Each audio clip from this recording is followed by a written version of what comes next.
গল্পটা অনেক পুরনো কথা। বাচ্চারা একটা আম গাছে একটা তোতা পাখি থাকতো। তার দুটো ছোট বাচ্চা ছিল যারা খুব সুন্দর ছিল এবং বাচ্চাগুলোকে সে তার বাসাতেই রেখেছিল। এরই মধ্যে সেখানে এক বিপজ্জনক শিকারী এসে হাজির হলো। শিকারী তোতা পাখির বাচ্চা দুটিকে তুলে নিয়ে তার ব্যাগে রাখতে লাগলো। একটা শিশু হঠাৎ ক্ষিপ্ত হয়ে ওড়ে শিকারীর হাত থেকে পালিয়ে গেল, কিন্তু অন্য বাচ্চাটা তার ব্যাগেই বন্দি হয়ে গেল।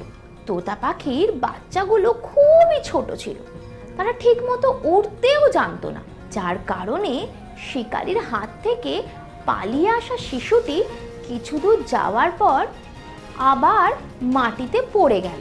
কিছু ব্রাহ্মণ সেই পথ দিয়ে যাচ্ছিল, তারা সেই অচেতন বাচ্চাটিকে মাটিতে পড়ে থাকতে দেখে তোতা পাখির বাচ্চাটিকে কোলে তুলে নিল।